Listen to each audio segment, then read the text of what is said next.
Keen Project Solutions, a modern engineering and construction firm, embracing technology, establishing industry-leading systems and processes, and delivering reliable results to our customers. At Keen, we are passionate about inspiring our team and our customers to achieve great things, offering the highest quality services as an industrial contractor to deliver turnkey projects. Our core beliefs drive us forward. Protect people, build relationships, drive innovation, and focus on end goals, bringing our customers' desired results to life. See how Keen can work for you at thinkthinkeen.com.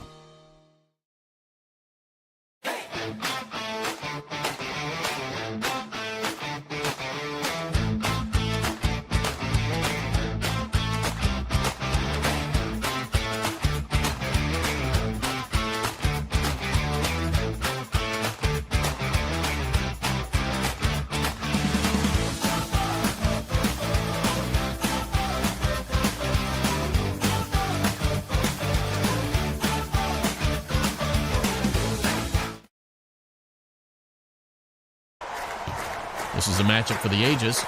Audi cuts a path straight to the paint, and she serves up a slam dunk. I hope Audi may have the win, but Frank really got the W on that play. That's gotta hurt.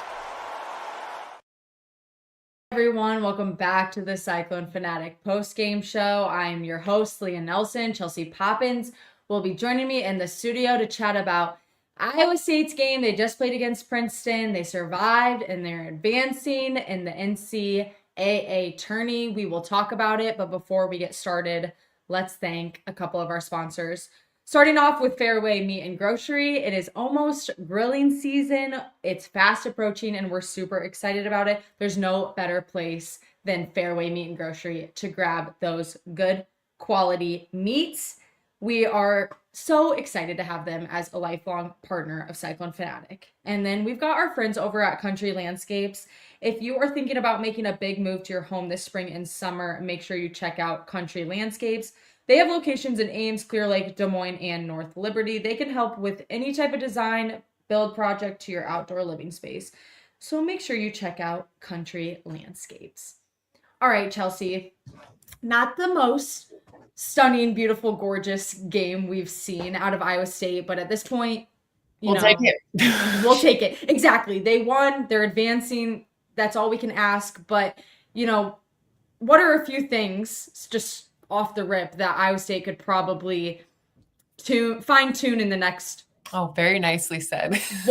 one day, 2 days, quick turnaround before they take on Michigan. Let me just start by saying woof.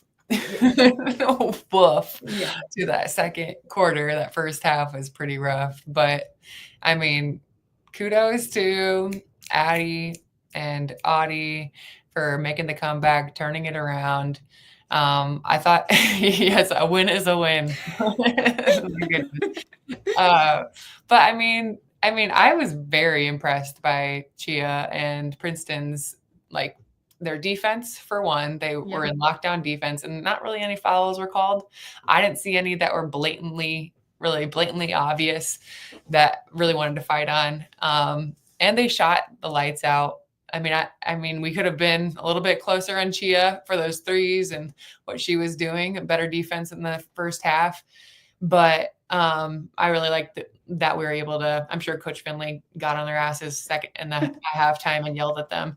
They're like, "We're at the NCAA tournament, and you guys want to play like this?" I can just hear it, the echoes of his voice in my head. But there was just things that we've all seen throughout the season. Dumb turnovers. I know we didn't have that many turnovers in the game, but the ones that we did have, to me, maybe it's just because I'm looking for them, were they stood out dramatically, whether it's a kicked ball, whether it's just a not open pass to the hands of the defender, forcing it into Audie. I thought our first half was so stagnant. On the offensive end, they were constantly looking for Audie to do something down low and standing around, and not anybody else was looking to make some moves and make some motion out there. But also, from a post standpoint, I think Audie she looked a little bit soft in the nicest way in the first half, but I think she was also just choosing her move before actually reading the defense. That's what it looked like to me. Like she was like, I'm gonna do a dribble spin, and that dribble spin wasn't open. And she was just kind of going through the motions rather than reading what the defense is giving us. That's kind of what I was seeing, just right off the bat. But I mean, I'm happy with a win. I'm happy with that second half. Like someone pulled up, I mean, we have the score here, but like someone pulled up the box score and the numbers are insane. It's like Princeton scored 27 and Iowa State scored 7 in the second quarter, and then it was like flipped in the third quarter. It was just a strange basketball game. We've seen a couple great games from Iowa State this season, but what happens on the floor for you to say, this is great Iowa State basketball? Like, what needs to happen? Yeah, I think you and I have talked about this time and time again. It can't be a game like Addie and Audie. Kudos to them for making that comeback when nobody else was scoring or making a play. But for them to have 40-something points, like we're not going to win that type of game versus a good team. And I think we recognize this, but like you need other players scoring. We need Kelsey Jones hitting. We need AJ hitting those threes. We need Emily Ryan doing a little more work, making quality passes like we know that she's capable of, not through her defender. Just little things, like little ticky-tack things. Like nobody was in foul trouble. It was really just Princeton wanted it more that first half, and it was annoying. Like I was gonna say that's what it really felt like. Yeah, and they should. Like, exactly. It's a tournament. There is a lot on the line, and yes, we are happy that Iowa State came out with a win, but they cannot play like that against a Michigan team that they're taking on Friday. Obviously, very quick turnaround for the next game. They've got a 1-day break. What can Iowa State do in this next day, or what does it look like? Like, are you just working on fundamentals? Or are you deep diving into film? What are these women doing to get prepared for this next huge game? Obviously, they're going to be studying up on players, personnel, special situations. But I think we need to make threes. We need to be a better three-point shooting team and not just solely rely on Crooks to make some moves down low. We're a much better team when everybody's scoring. And so that's like, I want to say, like, our defense wasn't like terrible in that second half when we actually locked down on their top players, Chia and Belker, who are doing some things. And I think it's mostly offense. When we're stagnant and we're standing there and we're only looking for 1 or 2 people to score, we're not as good of a team as we could be. And we're a young team, and it shows that like our eyes are lasering through the walls of the defense. And I think Coach Finley said it in his press conference. He goes, sometimes like I don't know what they see. Like I think he said they're colorblind. Yes, that's what he said. He's like, we got to check them to see if they're colorblind, because they just be throwing the ball at the other team, and so really just taking care of the ball and like changing up the offense, like that is huge. It's like, obviously other teams know what Iowa State's going to do. Yeah. And this could be a silly, stupid question, but why do the women continue to, force it into Audie? Is it because she's bailed them out on so many different occasions where she's scoring Absolutely. 40 points? I think sometimes when you're a young player, and like, yeah, we've seen people show up and have great games, but like in the high pressure situation, in that panic scenario, like, all right, let's just pass it to Audie and Audie will get it up. Like, we saw that a couple times in the game where it's like a couple seconds on the clock and quick pass to Audie, and like hopefully she just shoots a little bit of grace. I mean, that's sometimes how I feel when I'm watching the game. I'm like, oh, Audie will take care of it. Obviously, we know that's not the case. We hope a lot more people get involved. Again, quick turnaround, but I think they know what they need to do. I think they kind of saw also today a little glimpse of, like, not to be super dramatic, but their season potentially coming to an end. I mean, it wasn't like they blew out Princeton. It was close, and it was probably a little I mean, nerve-wracking for some of the girls thinking this could be it. Yeah, a little fire under their tail. And I'm sure Coach Finley mentioned it. He's like, do you guys want to be done tonight? Right. Do you want to lose to Princeton? Do you want this to be Emily's last night? That's probably a big thing that they've been saying too.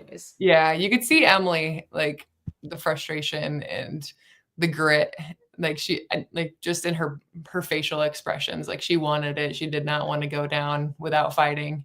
And we didn't want them to go down without fighting. But yeah, we're laughing because Aiden's gonna be laughing in the background. Man, Twitter be a different beast. The people be peopling. I'm trying to see if Aiden's giggling or not. The people be peopling. Everyone needs to take. This is all I'll say. Everyone needs to take a deep breath. Look, they won. It's great. Again, young team. Obviously, lots of learning opportunities, but it's gonna be okay. It's going to be all right. It's going to be okay. And we've got a lot to look forward to. Obviously, Iowa State taking on Michigan at 10:30 on Friday. So maybe tune in while everyone's at work. Put it on your phone. See if you guys can watch it. But it'll be really exciting. Chelsea and I will be back for the pregame show right before that. I have to thank 2 more of our sponsors before we ended it. Oh, wait. Aiden just sent me a good little tidbit, too. 800th win for Finley. And woo! I remember I just saw, speaking of Twitter, is now the Big 12 leader for assists as well. I saw. So big night. Not just a Cyclone win, but while everyone is kind of thinking about that, let me thank our other 2 sponsors. We've got Keen Project Solutions. They're celebrating 10 years of innovation, serving ag, industrial, and commercial customers with pride. Make sure you visit thinkdifferentthinkeen.com today to apply. They have great people and they make a great company. And then we got our friends over at Central States Roofing. They have been supporting our coverage of Cyclones this postseason. They are locally owned and in business for 56 years now and serving our local communities. You can get the best roofing service from the top roofing company in Iowa from Central States Roofing. They have locations in Des Moines, Ames, and Fort Dodge. Make sure you visit csroofing.com today. But yeah, shout out to all of our great sponsors for all of the coverage this season, and especially this postseason. Couldn't do it without them. Shout out Chelsea for helping us out. Thank you. Shout out Aiden for producing. Make sure you guys tune in on Friday right before Iowa State takes on Michigan at 10:30 for pregame, and go Cyclones.